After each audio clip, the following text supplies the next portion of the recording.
السلام عليكم ورحمة الله وبركاته يا اخوان. انا سجلت الحلقة كلها وبعدين اكتشفت ان المايك مفصول. كل شوية السلام عليكم ورحمة الله وبركاته. ازيكم عاملين ايه يا اخواتي؟ وتعالوا نسجل الحلقة تاني. بس ما تقوليش ان انا بتعصب في نص الحلقة لان الجو حر قوي. اخواتي النهارده صلاح كان في اهم نهائي ليه مع ليفربول في الشامبيونز ليج قدام ريال مدريد، النهائي اللي بقى كلاسيكي بعد كده، بس هنتكلم النهارده. وطبعا مستر تشامبيونز ليج توج باللقب في الاخر، ده العادي واللي بيحصل وهيفضل طول عمره العادي حتى لو الراجل ده مشي بعد كده من ريال مدريد. ما اعتقدش ان هو هيمشي. وميسي بيتفرج من البيت او مش من البيت، بيتفرج مع اصحابه من نادي برشلونة في كاتالونيا، لان النهارده في سنة 2018 ده كان اكتر يوم كروي عادي في الكوكب كله. ليفربول وريال مدريد في النهائي، برشلونة بتتفرج من البيت، احنا تمام. لكن من بعد النهارده اليوم العادي جدا، واللي احنا ما قلناش الحمد لله ان هو يوم عادي، وبالتحديد قوي في اخر 4 سنين الكوره اتجننت في العالم كله. مستر شامبيونز ليج اللي خد البطوله راح السعوديه بعد ما راح يونايتد، بعد يوفنتوس ويونايتد كانت فتره كارثه. افضل لاعب في التاريخ بالنسبه لناس كتيره قوي لازم اقولها، وبالنسبه لي هو امتع لاعب في التاريخ صراحه. الراجل ده دلوقتي في نادي لسه ما بقالوش 10 سنين تقريبا في امريكا، النادي مش الراجل. وافضل لاعب في الدوري الانجليزي، الراجل اللي سحب ليفربول من القاع مع يورجن كلوب لغايه ما وصلهم لانهم بقوا بيلعبوا عادي جدا النهائي بتاع الشامبيونز ليج قدام ريال مدريد في نادي طرابزون. بياكل توميه يقول لك لا تشوت معلم، لا تقوس بقوسك يا صلاح، لا معلم لا تقوس.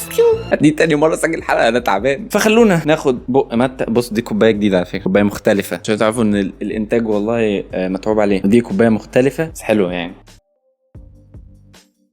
عملت لايك وسبسكرايب. الفكره بقى ان لو انت فكرت فيها كده، اللعيبه دي مش من افضل اللعيبه في العالم، اللعيبه دي يعني من الافضل توب 10 كده، هم المجموعه اللي فوق في التاريخ الكوره يمكن، وفي اخر 10-20 سنه في تاريخ اوروبا كلها، يعني في تاريخ الكوره. فالناس دي لو حبت تقعد في اوروبا هيجي لها عروض في اوروبا، وده اللي حصل مع ميسي لما رجع جاله عروض من برشلونه. صلاح قبل ما يروح طرابزون جاله عرض من اتلتيكو مدريد حسب الشائعات والرومرز يعني. وكريستيانو رونالدو لو كان حب يقعد كان لقى الفرصه ان هو يقعد، لان كريستيانو لو ما لعبش تاني وفضل قاعد بس في المدرجات، حتى مش في البنش، في المدرجات بتاعه النادي ده، هو بيجيب لهم فلوس وبيعمل لهم اسم وكل حاجه انتوا عارفينها يعني. مبروك يا اخويا. مبروك كده كده يا اخويا، مبروك يا مدام، مبروك يا اولاد. فالقرارات اللي اللعيبه دي بتعملها بانها تمشي من المكان ده وتروح اماكن مجهوله، اكيد قرارات وراها فكره معينه، وراها سيكولوجي معينه، طريقه تفكير للعيبه معينه، وده علم حقيقي وموجود بتستخدمه الانديه عشان تقدر تحط العرض المناسب المتأيف على مقاس اللعيب، بحيث ان انت مش هترفض العرض، ما تقدرش ترفضه، وفي نفس الوقت ابقى حطيت لك العرض المناسب بتاعي. فحلقه النهارده هتكون عن ايه هي بقى السيكولوجيه اللي ورا الحاجات دي، لان انت لو عرفت السيكولوجي والمايند سيت ورا اختيار اللعيبه للانديه، المره الجايه اللي تشوف فيها خناقه على الفاريز مثلا ما بين برشلونه وريال مدريد واتلتيكو مدريد، هتبقى عارف وجهه اللعيب ده فين، هل هيقعد ولا هيروح واحد من الاثنين. ولو شفت فينيسيوس لابس تيشيرت ليفربول هتعرف انه دي غالبا نصبايا، وان هو مش رايح ليفربول ولا حاجه، دي مجرد حركه من بيريز كده. وهتقدر كمان ان انت من غير ما تشوف الترانسفير ماركت فاليو بتاعه اللعيب تقدر تحدد هو الواد ده ممكن يعمل له كام في السوق. وهنجاوب على سؤال مهم، هل الراجل ابو 150 مليون بيلعب احسن 3 مرات من الراجل ابو 50 مليون، ولا في حاجه تانية ليها علاقه بالموضوع؟ انتوا عارفين ان المادة الطبيعي بتاعها اصلا انها بتتاكل مع شوكولاته. الشوكولاته والمادة فيهم نفس الثيوبرومين اللي اتكلمنا عليه برضو في اول حلقه، يعني لو عايزين تعرفوا اكتر عن الثيوبرومين، ففي التراديشنال واي انها بتتشرب مع شوكولاته، ودي حته من حلاوه المولد. يا ريت محدش يقول لابويا. تخيل معايا انك انت محمد صلاح، فجرت الدوري الانجليزي، حرست مانشستر يونايتد، خدت دوري الابطال والدوري مرتين، وكل موسم كنت اللي هو اللعيبه الجديده بتيجي تنافسوا على الحذاء الذهبي والاسيست الذهبي والكلام ده كله، يعني انت الافضل دايما. وبعدين بدات تسال نفسك سؤال، انا خلاص وصلت 34 سنه، هعمل ايه بعد كده؟ الناس عاده بتتعامل مع انتقال اللعيبه لانديه اقل بطبيعه الحال على انه تدني في مستوى اللاعب، هو ازاي يروح هناك، هو مش عارف مستواه ولا ايه، هو هيعتزل. لكن هنا بالذات وفي الحته بتاعت الانتقالات دي وانتقالات اللعيبه اللي ممكن تكون كبيره في السن شويه او حتى صغيره، السؤال الاقتصادي اهم من السؤال الكروي، لان العوامل بتبقى كتيره، مش مجرد مين النادي اللي هيدفع اكتر وخلاص. والعوامل دي اللي احنا هنشرحها دلوقتي. لما بنيجي نقول ان اللعيب ده انتقل من هنا لهنا ب 50 مليون، فاحنا بنخلط بين 3 حاجات متوازيه لبعض: سعر اللعيب فعلا، سوق، مرتب اللعيب، وسعر الانتقال. ودي مش كلها نفس الحاجه. في سيستماتيك ريفيو اتعمل جمع حوالي 29 دراسه بعد الفلتريشن في الاخر، لقى ان الدراسات دي كلها اللي بتعملها الانديه عشان تحدد القيمه السوقيه للاعبين فيها عوامل مختلفه بين كل دراسه والتانيه. يعني العوامل اللي بتدخل في التقييم بتبقى كتيره جدا: الدقائق، السن، المباريات، الاهداف، الاسيستات والمشاركه مع الفريق، المشاركات الدوليه، المركز اللي النادي فنش فيه مثلا الدوري الموسم الاخير، النادي نفسه، قيمه العقد اللي فات، والشعبيه، وعوامل اكتر من كده بكتير. يعني لما نادي بيقرر يدفع للعيب ما بيبصش على 90 دقيقه اللي هو لعبهم السبت اللي فات ويقول اوف السبت الممتاز ده هاته ب 80 مليون. النادي او تيم السكاوتنج بيكون بيحاول يعمل حاجه اصعب شويه، بيحاول يتنبأ بالمستقبل، حاجه مش موجوده في دورينا ولا عمرها هتبقى موجوده. عشان كده احنا بعاد قوي، فيا ريت ما نضغطش على الجانب السكاوتنج اللي عندنا في انديتنا، لان احنا بعيد قوي يا جماعه. اهم واول عامل بيدخل في القصه دي كلها هو سن اللعيب. وسن اللعيب في عالم كرة القدم بتبقى حاجة شوية يعني مثيرة للشفقة الصراحة. احنا عندنا البشر، احنا عادي اللي هو البني ادم، راجل وامرأة ومهندس وبيولوجيست، كل ما كبرنا في السن كل ما خبراتنا زادت، كل ما الحكمة عندنا زادت وقدرنا نتصرف في المواقف الأصعب والحاجات اللي زي دي. لكن لو انت لعيب كرة قدم فانت السن عندك له رؤية مختلفة شوية. طبعا كلكم عارفين بيوصل للبيك كده ويرجع على طول يقع على بوزه على طول. في العادي بقى الأندية ما بتسألش هو اللعيب ده كويس دلوقتي ولا لا، هي بتسأل اللعيب ده في اخر عقده السنتين هيبقى كويس ولا لا. عشان كده هي علاقة عكسية مع الأندية، كل ما كيرف العمر كبر كل ما قيمة العقد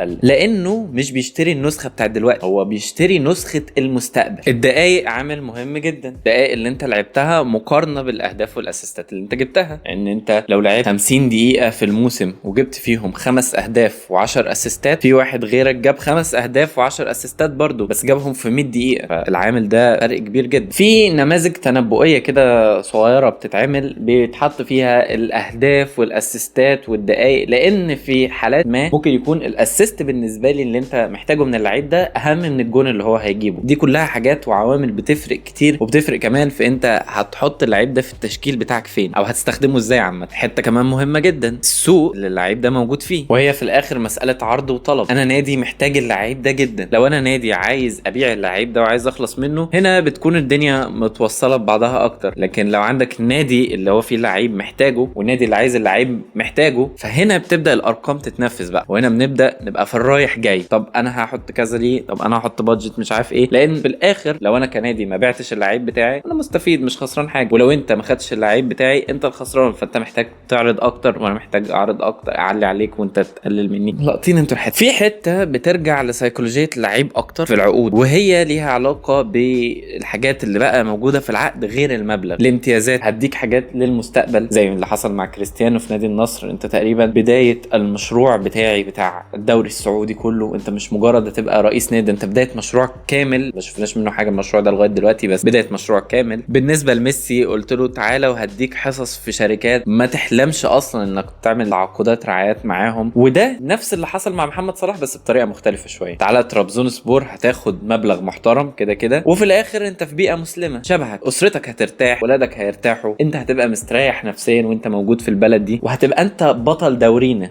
اعلى واحد في الدوري بتاعنا. كل مشجعين الفرق كلها هتشجعك عشان انت محمد صلاح، مش انت هو محمد صلاح، انت متفرج رائع. العوامل دي كلها توضح ان السعر ده مش هو دايما المقياس. السعر هو جزء من العقد ولكنه مش المقياس، لا بالنسبة للنادي ولا بالنسبة للاعب. مثال سريع على انه مش قيمة اللعيب بس او انه هو احسن لعيب في التاريخ ده ممكن يخليه انه يكمل ويفضل ومش عارف ايه.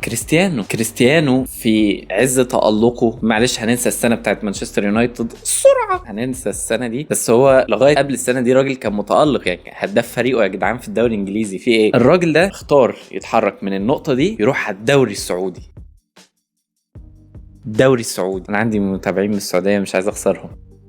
الدوري السعودي كريستيانو ساعتها كان عنده 37 سنة وكان لسه قادر يدي شوية اكتر، يعني ما هو مش اقل من ابراهيموفيتش اللي قعد لحد 41 في الدوري الايطالي في الكالشيو الايطالي وكان بطل في 41 سنة. لكنه سأل سؤال تاني: ايه اكبر مكان هيقدر يديني قيمة في الوقت اللي انا فيه ده؟ والاجابة طبعا كانت نادي النصر السعودي. يا جماعة عقد بقيمة لا تقارن باي لعيب في التاريخ كله ساعتها، دوري كويس نوعا ما على فكرة، انت مش هتبقى مجرد نجم الدوري، انت هتبقى مشروع الدوري، انت الحاجة اللي جاية وهنملكك في الدوري وهنعملك وهنديك اجزاء من اندية وهتبص مكان مناسب نوعا ما لعقيدة رونالدو. عارف ان هو لسه متجوز بعد 20 سنة خلفه ودي مش السعودية، بس كريستيانو من اسرة كاثوليكية محافظة، الراجل ما بيحطش تاتوهات حتى على جسمه. يعني عقلية اللعيبة الكبيرة في العالم ما بتكونش في الوقت ده والمرحلة دي من عمرهم بتفكر في ايه اكتر نادي كروي رائع وبياخد دوري وبينافس على دوري الابطال وبتاع. لا، في لعيبة كتيرة جدا واللعيبة التوب في العالم غالبا بيكونوا بيفكروا في ايه هي افضل صفقة لحياتي، انا اديت للكرة كتير عايز بقى مردود دلوقتي. وهنا بقى هنرجع لصلاح. لو صلاح كان اصغر بسنتين او 3 من دلوقتي كان طبيعي والصح والعادي اللي الناس بتقوله ان ده داون جريد رهيب، تنازل من الدوري الانجليزي للدوري التركي، طرابزون ايه يا عم صلاح. لكن السؤال العلمي اللي بيساله الناس بتوع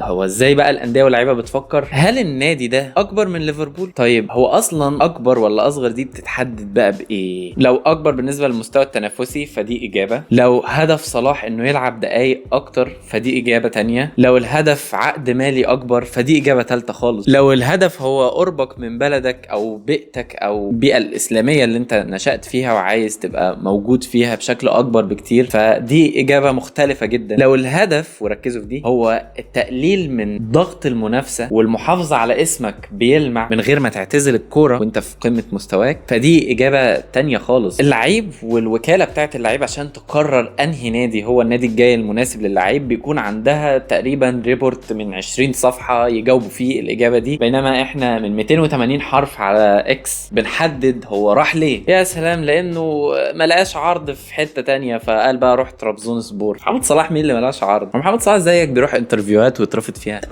في عامل تاني ممكن يخلي القرار نوعا ما صعب جدا وهو اقتصاد البلد نفسها اللي اللعيب ده رايح وظروفها السياسيه. في دراسه ضخمه جدا اتعملت على اكتر من 243 الف لعيب من 150 بلد مختلفه باقتصادات مختلفه تماما في الفتره ما بين 2010 ل 2023، 13 سنه بنعمل الدراسه دي. الدراسه دي لقت ان اللعيبه اللي بتروح بلدان زي اقتصادات اقل او في انستتيوشنال ريسك اعلى، في ريسك في انك تمشي تروح فجاه تيجي الدنيا تقف الدنيا تمشي، بيكون مبالغ المدفوعه فيهم اكتر من اللعيبه اللي راحه بلاد امن. واللعيبه طبعا اللي بتسافر مسافات كيلومترات ابعد بتكون المبالغ المدفوعه فيهم اكبر، واللعيبه اللي بتروح بيئات مختلفه عنها اكتر بيكون الفلوس المدفوعه فيها اكتر. يعني مثلا هيكون اسهل على اللعيب البرازيلي انه يروح اسبانيا من انه يروح فرنسا مثلا، عشان توديه فرنسا محتاج تدفع له اكتر لانه لسه هيتعلم لغه ويتعلم ثقافه وبيئه، انما البرازيل واسبانيا شويه قريبين من بعض في اللغه الدنيا تمام. فالنادي هو اللي بيقرر في الحاله دي، لو انت عايزه يتحمل كل الحاجات اللي انت بتقول عليها دي هيبقى محتاج انك تدفع له اكتر. وده يخليك تبص تاني على اللي احنا بنحاول نقوله طول الحلقه، ان النادي لما بيجي يشتري لعيب هو مش بس بيبص على اللحظه اللي اللعيب دي فيها، هو بيبص على ماضيه، مستقبله لو عرف يتنبأ بيه، والبيئه اللي هو جاي لها دي اصلا مناسبه بالنسبه له ولا لا. في نفس الوقت اللي النادي بيسأل فيه اللعيب بيسأل فيه، هل النادي ده موجود في بيئه مريحه ليا؟ هل مدرب النادي ده هيخليني العب دقايق لعب اكتر؟ طيب هل النادي ده هيحافظ على نجوميتي واسمي ولا هيمرمغهم في الارض؟ وهل هيدفع فلوس حلوه؟ هل هيأمن لي مستقبلي؟ وهل اسرتي مبسوطه بالقرار ده؟ يعني في سيكولوجيه عند الانديه وفي سيكولوجيه عند اللعيبه. فلو رجعنا للسؤال اللي بدأنا بيه الحلقه، هل اللعيبه ابو 100 مليون احسن من اللعيبه ابو 20 مليون 5 مرات؟ هنلاقي ان الاجابه لا خالص. هو ممكن يكون اغلى لان اداؤه احسن فعلا، بس ممكن يكون سنه افضل، ممكن يكون اغلى لانه هيبعد عن بيته اكتر، ممكن يكون اغلى لان شهرته اكبر، او لان النادي اللي بيشتريه نادي محتاجه جدا والنادي اللي بيبيعه مش محتاج يبيعه قوي. وفي الناحيه التانية اللعيب لما بيختار النادي بيختار النادي عشان هيأمن له مستقبله وهيريحه وهيريح اسرته وهيريح طريقه تفكيره وهيديله نجوميه، هيحافظ على نجوميته وهيحافظ على حاجات كتيره جدا وهيعلي قيمه عقده قدام لو قرر انه يمشي من النادي ده ويروح نادي تاني. وده يخلي سوق الانتقالات مش مجرد حاجه شبه سوق العبيد كده، لو ده عبد ب 100 مليون وده عبد ب 50 مليون، لا ده سوق فيه قرارات كتيره جدا من الطرفين. انا عايز اروح فين وانت عايز تروح فين. فالمره الجايه اللي تلاقي فيها صفقه نجحت حصلت اخيرا بعد ما كنت نفسك تحصل بقالك كتير، او صفقه فشلت وما حصلتش، ما تلومش بس على قيمه العقد من النادي، او ما تلومش بس على اللعيب لوحده تقول هو مش عايز يجي النادي. عادي فكر في اسرته، هم مش عايزين يا عم يروحوا